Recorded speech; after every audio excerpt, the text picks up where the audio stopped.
Welcome to Sangeetha Anbazhagan channel. எல்லாருக்கும் வணக்கம். கோடி புண்ணியம் தரும் மகா கும்பாபிஷேகத்தை தான் நாம் இன்றைக்கி வீடியோவில் பார்க்க போகிறோம். வாங்க வீடியோக்குள்ளார போகலாம். இன்றைக்கி எங்கள் ஊரில் இருக்கிற கண்ணனூர் மாரியம்மனுக்கு 12 வருடம் கழித்து இன்றைக்கி மகா கும்பாபிஷேகம் நடந்தது. நம்ம ஒரு கும்பாபிஷேகத்தை பார்க்குறது 100 திருமணத்தை பார்த்ததற்கு சமம் ஆகுங்களாம். கும்பாபிஷேகம்னா என்ன, அதில் எத்தனை வகையான பூஜைகள் நடக்குதுன்றதை பற்றி தான் நம்ம இந்த பதிவில் பார்க்க போகிறோம். கோயில் இல்லா ஊரில் குடியிருக்க வேண்டாம்னு பெரியவங்க சொல்லியிருக்கிறாங்க. ஒரு ஊரில் கோயில் என்பது அவ்வளோ முக்கியம். எல்லாரும் வந்து சேர்ற ஒரே இடம் அது கோயில் மட்டும்தாங்க. எல்லாரும் நல்லா இருக்கணுன்றது தான் இந்த கும்பாபிஷேகத்தினுடைய நோக்கமாகும். இந்த மகா கும்பாபிஷேகம் என்பது 12 ஆண்டுகளுக்கு ஒரு முறை நடைபெறுகிறது. மகா கும்பாபிஷேகம் என்பது உள்ளிருக்கும் கடவுள்களுக்கு தெய்வீகத்தன்மை புதுப்பிக்கப்படுகிறது. இந்த நிகழ்ச்சியை குடமுழக்குன்னு சொல்லுவாங்க. குடத்தில் நீரை நிரப்பி புனித ஆறுகளாக உருவகித்து மந்திரங்களினால் தெய்வீகத்தன்மை ஏற்றப்பட்ட நீரை கோபுரங்களின் உச்சியில் இருக்கும் கலசங்களை நீராட்டப்படுவதினால் இதை குடமுழக்கு என்று சொல்கிறார்கள். ஒரு கும்பாபிஷேகம் செய்யும்போது பண்டைய காலத்திலெல்லாம் 64 வகையான பூஜைகளை செஞ்சாங்களாம். பின்னாளில் அது 55 வகையான பூஜைகளாக குறைக்கப்பட்டதுங்களாம்.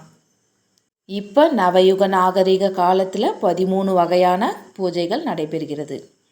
இன்றைக்கி நாங்கள் அம்மனுக்கு 64 வகையான தாய் வீட்டு சீர்வரிசைங்களை எடுத்துன்னு வந்து யாகசாலையில் அதையெல்லாம் யாகமெல்லாம் செஞ்சு கலசத்தில் இருக்கிற நீரை எடுத்துன்னு போயிட்டு கும்பாபிஷேகம் நடந்தது.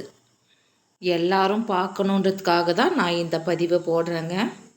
எல்லாராலையும் கோயிலுக்கு போயிட்டு பார்க்க முடியாத சூழ்நிலைங்களும் இருக்கும். அவங்க எல்லாருக்குமான பதிவு தான் இது.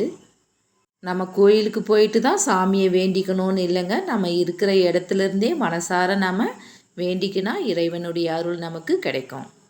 யாகசாலையில் யாகம் நடத்தும்போது எத்தனையோ வகையான மூலிகைங்களை யாகத்தில் போடுறாங்க.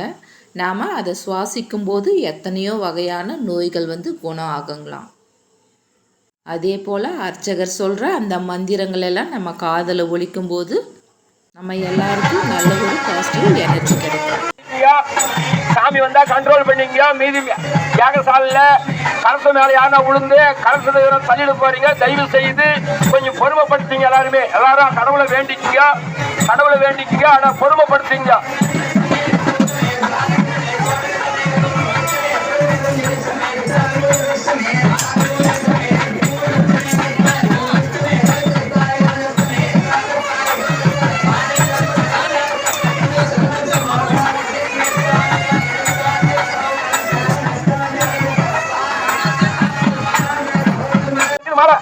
பாருங்க.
ஓம் ஜானம்பியை நமः ஓம் ஜனபூஜிதாயை நமः ஓம் சாஸ்திரியை நமः ஓம் சாஸ்திரவல்லியை நமः.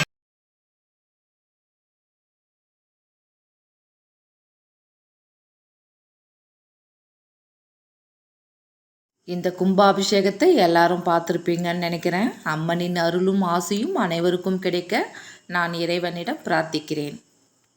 நன்றி, வணக்கம்.